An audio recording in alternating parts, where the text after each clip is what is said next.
तरुणा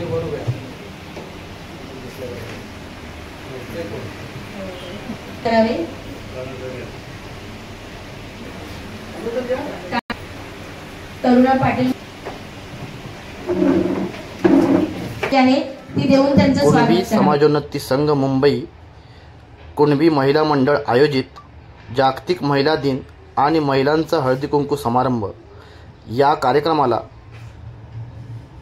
संघाचे अध्यक्ष अनिल नवघणे, खजिनदार महेश शिर्के, संघाचे कार्यकारिणी सदस्य रमेश कानावळे, संघाचे सहसचिव माधव कांबळे, प्रमुख मार्गदर्शक संजना भोईर, महिला मंडळ अध्यक्षा सुवर्णा पाटील, सरचिटणीस दीपिका आगरे, अश्विनी बाईत, प्रतिभा जाधव, सुलोचना मांडवकर, संजना कोळंबे, रचना गोडांबे, मानसी वालम, नीता पिष्टे, अंजनी नागती, मानसी मांडवकर, सोनल खांदारे, दीक्षिता खळे, रोहिणी खाडे, श्रेया मालप, शुभांगी घाग, प्रतीक्षा कालप, मानसी मंचेकर, रुपाली जाधव, जिया भोईर, पूर्वा भोड, रुचिता बोलाडे, निर्मल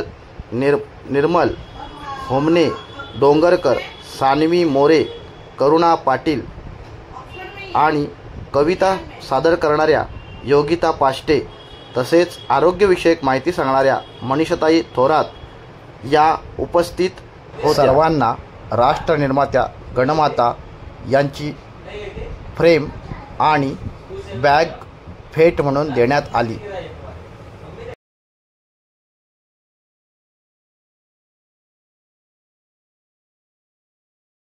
फुले, माता रमाई, माता भीमाई या सर्व महानायिकांना विनम्र अभिवादन. आणि त्याचप्रमाणे आता येथे कुणबी समाजोन्नती संघ मुंबईचे जे पदाधिकारी बसलेले होते, विचारमंचावर उपस्थित सर्व पदाधिकारी, त्याचप्रमाणे माझ्या जिजाऊ आणि सावित्रीच्या लेकींना सर्वप्रथम कालच्या जागतिक महिला दिनाच्या मनपूर्वक शुभेच्छा. इथे ज्यावेळी मला मॅडमनी कॉल केला की मॅडम तुम्हाला यायचंय, आम्ही दोघी वैचारिक मैत्रिणी आहोत, मला त्यांना जराही नकार देता आला नाही. फक्त माझ्याकडनं एक वाक्य निघालं, मॅडम तुमच्याकडे खूप उशीर होतो. आणि खरंच, कारण आम्ही लांबून येतो, मी अंबरनाथवरून येते, पोचायला 9-10 वाजून जातात, कळतही नाही, म्हणून मी बोलले. परंतु जिथे विचार सावित्रीबाईंचे विचार पेरायचे आहेत तिथे ते आम्ही कधीही मागे हटत नाही. भले थोडेसे का होईना, पण त्यांचे ऋण फेडण्याचे आम्हाला योगदान देता येतं. आणि त्याचं एक त्यामधला दुवा म्हणजे दीपिका मॅडम झालेल्या आहेत. धन्यवाद मॅडम. मार्गदर्शन त्यापेक्षा हितगुज करूया, कारण महिला दिनानिमित्त समान मानव म्हणा स्त्रीला, असं कवी कुसुमाग्रज म्हणतात. परंतु मी म्हणते प्रथमतः मानव म्हणा, कारण मानव म्हणून स्त्रीला बघणं हे जास्त महत्वाचं आहे. कारण आपण समता बोलतो, परंतु खऱ्या अर्थाने समता आहे का स्त्री पुरुष समानतेमध्ये, हा जरा विचार करण्याचा प्रश्न आहे. मग असा विचार करत असताना मनात येतो तो स्त्रीवाद. स्त्रीवाद म्हणजे काय, तर असाच तुमच्या सारख्या महिलांची सभा भरली होती. त्या सभेमध्ये असाच मॅडम सारख्या उत्साही होत्या, छान त्यांनी कागद दिला आणि सांगितलं की स्त्रीवाद म्हणजे काय असेल, प्रत्येकीने आपापल्या, स्त्रीमुक्तीवाद म्हणजे काय असेल या प्रत्येकीने आपल्या आपल्या शब्दामध्ये मांडा. कोणी म्हणतं स्त्रीमुक्तीवाद म्हणजे काय, तर मासिक पाळीविषयी निर्भीडपणे बोलणे, मासिक पाळीविषयी असणारे समज, गैरसमज नाकारणे, अपवित्रता नाकारणे. कोणी म्हणतं स्त्री पुरुष समानता मांडणे, कोणी म्हणतं मातृत्व नाकारणे. अशा वेगवेगळ्या चिठ्ठ्या. पण मला स्त्रीमुक्तीवाद म्हणजे काय याविषयी सांगताना 7 आंधळे आणि एक हत्ती याची गोष्ट सांगावीशी वाटते. बघा, 7 आंधळ्यांना बोलवलं जातं आणि एकेकाला सांगितलं जातं की हत्ती कसा आहे ते तुमच्या भाषेत सांगा. प्रत्येक आंधळा येतो, त्या हत्तीच्या अवयवाला हात लावतो ज्या अवयवाला हात लावतो तो अवयव त्याला हत्ती म्हणून वाटतो. प्रत्येक जण असंच करतं. म्हणजे स्त्री मुक्तिवाद हा सुद्धा तसाच आहे.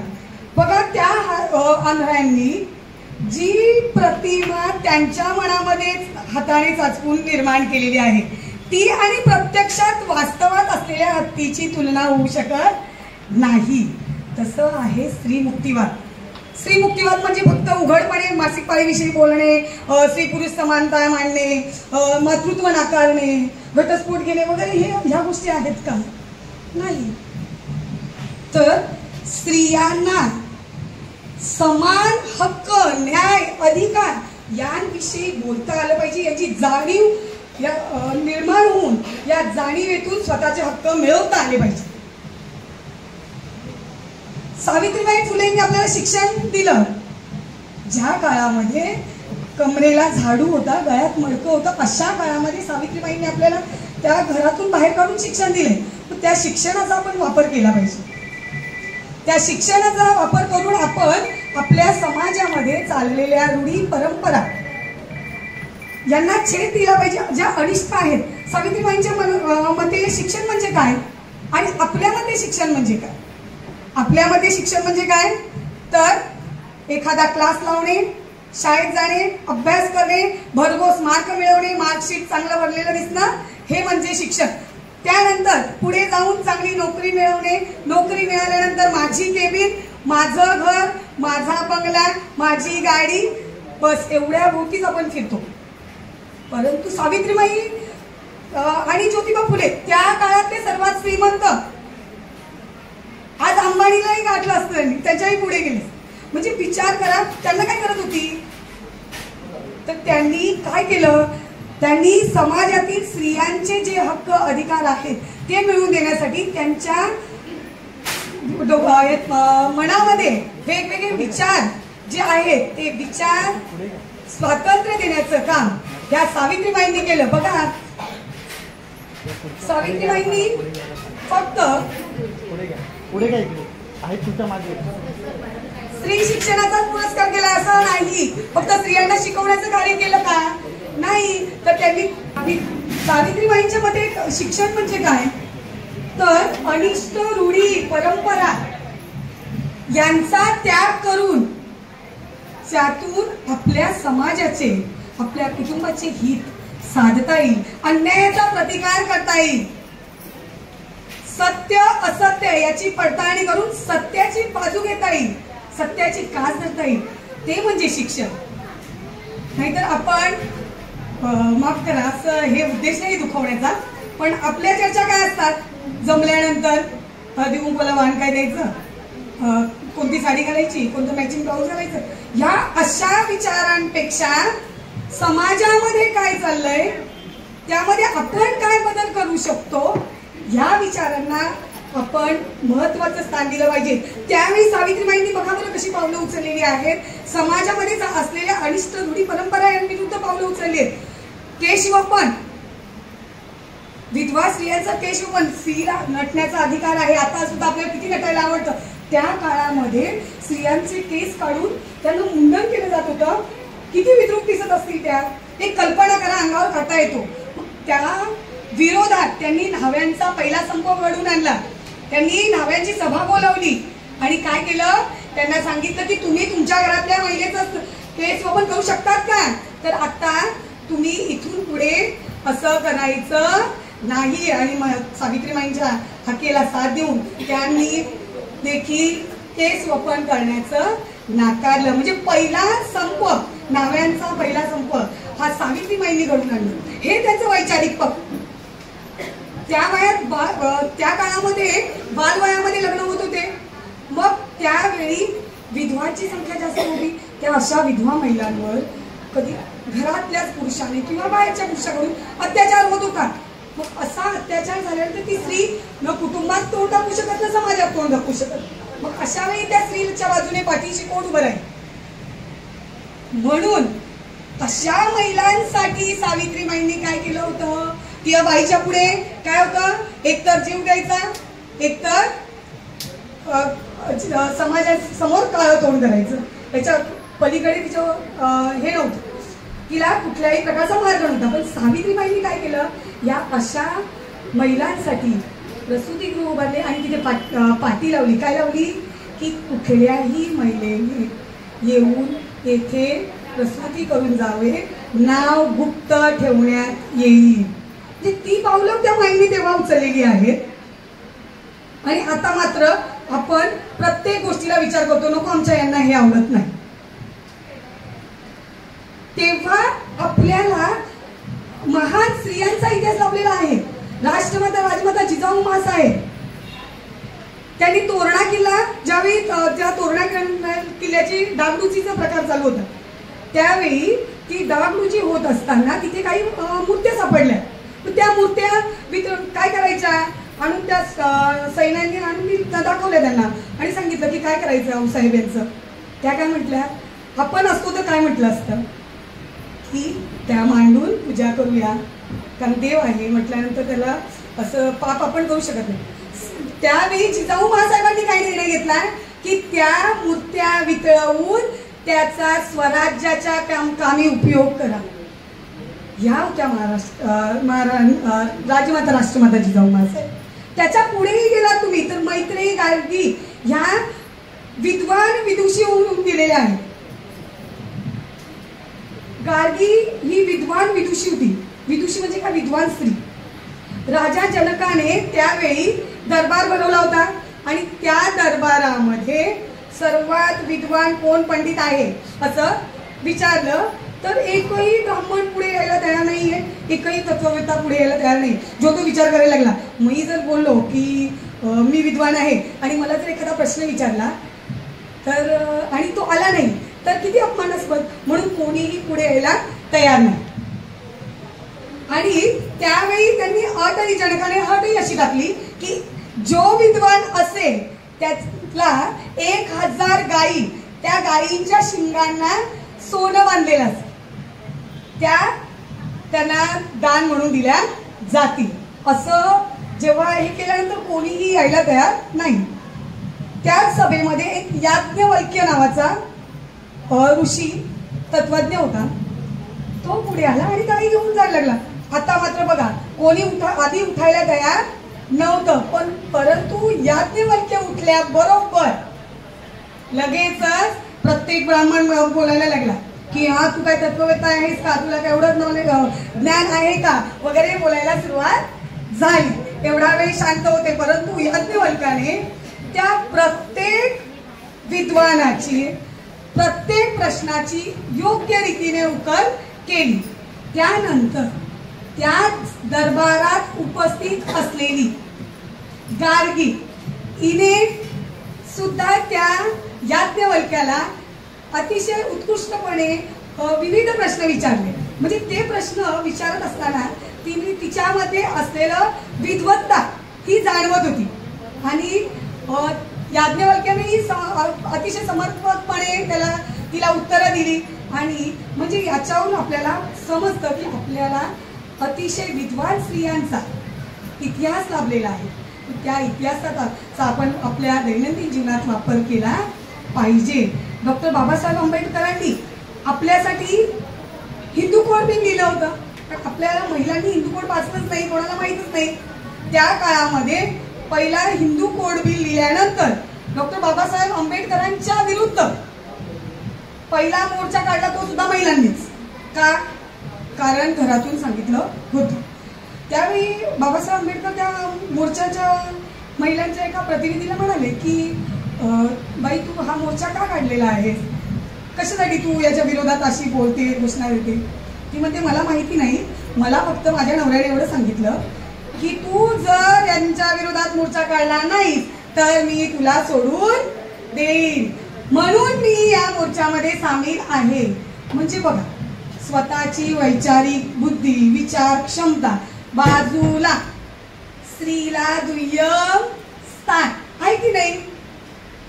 आजही आपण बोलतो की 33% आरक्षण 50% साठी मांडतोय, पण ते आरक्षण खऱ्या अर्थाने जर मिळालं त्यानुसार समजा राजकारणात असू दे तर राजकारणात जरी आरक्षण असलं तरी आपण स्त्रिया काय करतो, आमच्या शिकवली पाहिजे.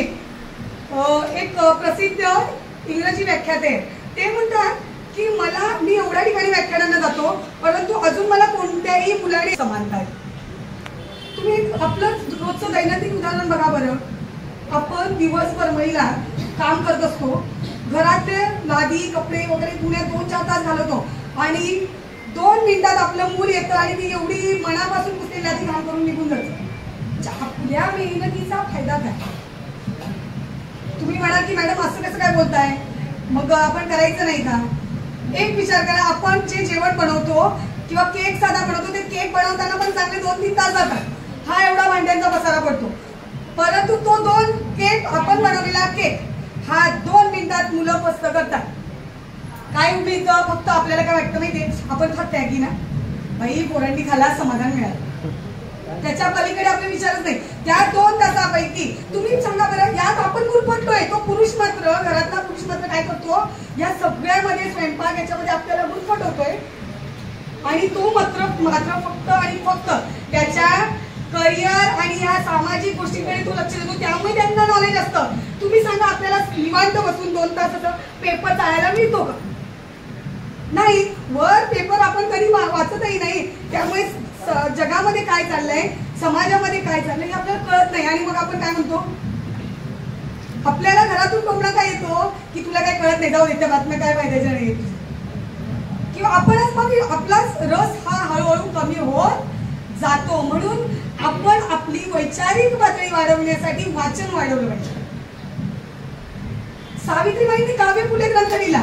मग आपण आपला जो वेळ आहे तो घर कामात न घालवता कमी वेळ द्या. जर नाहीलाच असेल तर ठीक आहे ना, परंतु कमी वेळ देऊन जास्तीत जास्त वेळ जर आपण वाचनामध्ये घालवला तर नक्कीच आपल्या स्त्रियांची प्रगती होईल. आणखी एक मला सांगावं असं वाटतं, धर्म आणि स्त्री यांचं नातं आहे ना, सीसो सारखं असतं. धर्म ज्यावेळी वर येतो ना, त्यावेळी स्त्री खाली दबली जाते. कसं बघा, तुम्ही पुरुषांना बघा, कुठल्याही पुरुषांना तुम्ही सांगू शकत नाही की हा ख्रिश्चन आहे, हा बौद्ध आहे, हा महाराष्ट्रीयन आहे, नाही ओळखू शकत. आपली स्त्री लगेच ओळखली जाते. गळ्यात मंगळसूत्र काय काय, ख्रिश्चन स्त्री ओळखली जाते, लगेच ते लॉकेट असतं, कपाळाला काही नसतं, आहे की नाही? म्हणजे स्त्रियांना लगेचच ओळखता येतं का? कारण तिच्या पेहरावावरनं, भैया स्त्री असेल, युपी वाली वगैरे, घुंगट वगैरे, लगेच त्यांचं समजलं जातं. पुरुषांना या गोष्टीचं काहीच नाहीये. काय आहे का?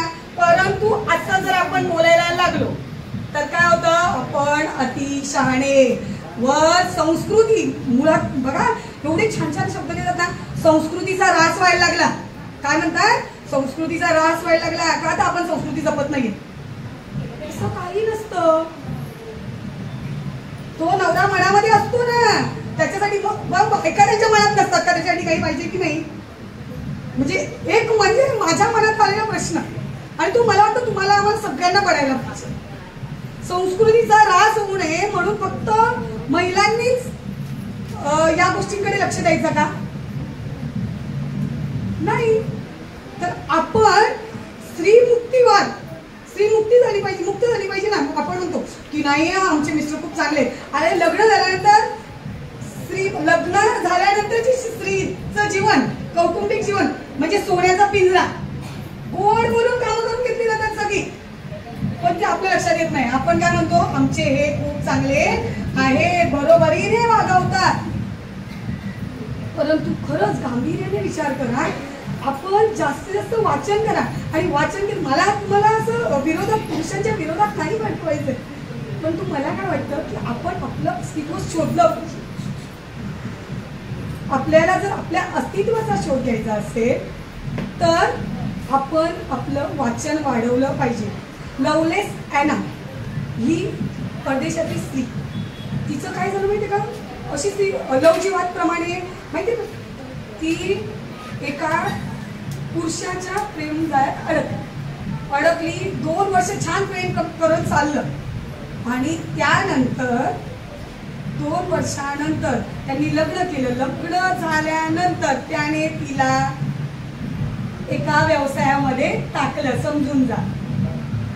त्यानंतर तिने ती विरोध करायला लागली, म्हणून त्याने काय केलं, तिला ते स्टिरॉइड वगैरे देऊन तिच्या शरीराची अवस्था एवढी वाईट केली की कल्पनाही करू शकत.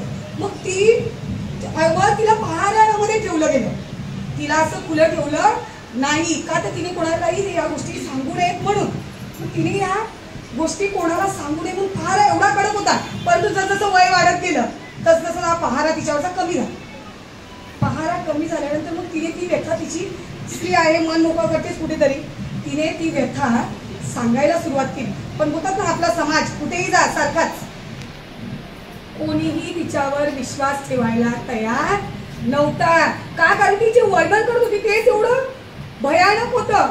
मग हा असं जर झालं असतं तर तू जगलीच नसती, तू काय झालीस, ती मेली असती. मग ज्यावेळी ती अंथरुणाला केली तेव्हा कुठेतरी तिच्यावर विश्वास ठेवला. म्हणजे आपल्या स्त्रीला तिच्यावर अत्याचार होत आहे, अन्याय होत आहे हे सिद्ध करण्यासाठी एक तर खूप मोठा आजार व्हावा लागतो, तिला आजारी पडावं लागतं, एक तर मरावं लागतं, तोपर्यंत विश्वास ठेवला जात नाही. म्हणजे अशी अवस्था ही स्त्रियांची असते. म्हणून आपण स्त्रियांनी जास्तीत जास्त प्रमाणामध्ये एकमेकांशी वैचारिक चर्चा केली पाहिजे. तुम्ही बघा बरं, ज्या जाहिराती दाखवतात त्या जाहिरातीमध्ये स्त्रीचा काय आत्मसन्मान नसतो का? जास्तीत जास्त प्रमाणामध्ये ते पुरुषांचं लेझरची ऍडव्हर्टाईज येऊ दे, ब्लेझरची येऊ दे, एखादी छान नटून बसलेली आणि घरामध्ये कटकारस्थान करणारी महिला सुद्धा त्या सिरियलीमध्ये दाखवली जाते. म्हणजे तुम्ही आम्हाला स्त्रियांना फक्त आणि फक्त दुय्यम स्थान दाखवत, म्हणजे नेहमीच स्त्रिया काय कटकारस्थानच करत असतात का? आज कुठे पोहोचले? आम्हाला शेतीचा शोध आम्ही लावलाय, म्हणजे सुरुवात आमच्यापासून आहे. मग तुम्ही आम्हाला कुठे घेऊन ठेवताय? खऱ्या अर्थाने जर तुम्हाला आम्हाला न्याय द्यायचा आहे, डॉक्टर बाबासाहेब आंबेडकरांनी आम्हाला हक्क मिळवून दिलाय आणि त्या हक्काचा आपण वापर केला पाहिजे. हिंदू कोड ते जाणून घेतलं पाहिजे. आणि आम्ही मात्र आता शिकलोय, परंतु आपण या विषयावर चर्चा करायला तयार नाही.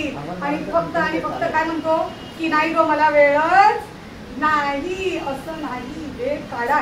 समाजाच्या उन्नतीसाठी, समाजाच्या प्रगतीसाठी आपण प्रयत्न केले पाहिजे. नेहमीच आपण असं म्हटलं नाही पाहिजे की नाही माझ्याकडे वेळ नाही. आपण वेळ दिला तर नक्कीच वेळ मिळेल. रोजचे वर्तमानपत्र वाचा, त्यातून नवीन नवीन बातम्या मिळतील. स्वतःला घडवा. प्रत्येकीमध्ये काही ना काही गुण असतात. नाहीतर आपण विचार करतो ती नोकरीवाली आहे म्हणून ती बोलते. नाही, बहिणाबाईचं उदाहरण घ्या. मनामध्ये आलेले विचार कागदावर रेखाटा ना. हल्ली नाही लिहिता येत ना तर मोबाईल आहे, छान बोललं तरी टाईप होऊन येतं. त्यामुळे आपण जास्तीत जास्त मनातल्या भावना ज्या आहेत त्या एक्सप्रेस करण्याचा विचार करा. आणि विशेष म्हणजे या महिला दिनानिमित्त मला आणखी एक हळदी कुंकू ठेवलं ना, त्याच्यामुळे एक असं सांगावं असं वाटतं. बघा, सावित्रीबाईंनी सुद्धा त्या काळामध्ये हळदी कुंकू केलं. पण त्यांनी का केलं ते हळदी कुंकू? त्यावेळी त्या काळच्या कलेक्टरच्या पत्नींना बोलवून जातीभेद पाळला जात होता. त्या सगळ्यांना एका जाजमांवर, म्हणजे सर्व जाती धर्माच्या स्त्रियांना एका जाजमावर बसवून त्यांनी हळदी कुंकू केलं होतं. विधवा, परितक्त्या, सर्व स्त्रियांना. परितक्त्या शब्द बिलकुल चांगला नाहीये, विधवा स्त्री शब्दही चांगला नाहीये. कारण तुम्ही विचार करा ना, पुरुषांना कोणी बोलतं का विधूर आहे? हा, तो विधूर आहे. कधी मला तरी आठवत नाही, फक्त मी पुस्तकात वाचलं असेल विधूर. पण सहजच महिलांसाठी मात्र हे सहजच हे उच्चारले जातं. हे कुठेतरी थांबलं पाहिजे. आणि हे कधी थांबेल? जर तुमच्या माझ्यासारख्या स्त्रिया जर जागरूक झाल्या तरच थांबेल, अन्यथा थांबणार नाही. स्त्रीमुक्ती ही अशीच होत नसते. नाहीतर स्त्रीमुक्ती म्हणजे काय? छोटे छोटे कपडे घातले, लग्न नाकारलं, मातृत्व नाकारलं म्हणजे स्त्रीमुक्ती का? नाही. स्त्रीमुक्ती ही आपण आपल्या विचारांनी केली पाहिजे. आपण आपले विचार जेवढे प्रगल्भ मांडू तेवढ्या प्रकर्षाने स्त्री ही मुक्त झालेली जाणवेल. त्यासाठी आपण आपले विचार हे वाढवले पाहिजेत, विचारांची उंची वाढवली पाहिजे, एवढंच मी बोलू शकते. आणि एके बोलून मी आपले माझे 2 शब्द थांबवते. दीपिका मॅडमनी मला येथे येण्याची संधी दिली त्याबद्दल मी त्यांचे सुद्धा मनपूर्वक आभार मानते. आणि आमच्या ज्या मार्गदर्शिका आहेत सुवर्णा पाटील मॅडम आमच्या वाड्यावाल्याच आहेत. खरंच मला दीपिका मॅडममुळे संधी मिळाली. मी माझे मनातले जे तोडके मोठे 2 शब्द होते ते तुमच्यापर्यंत पोहोचवण्याचा प्रयत्न केला. जे विचार आवडले असतील ते घ्या, नसतील आवडले ते मला परत द्या. आणि आपण मला सहन केलं त्याबद्दल धन्यवाद.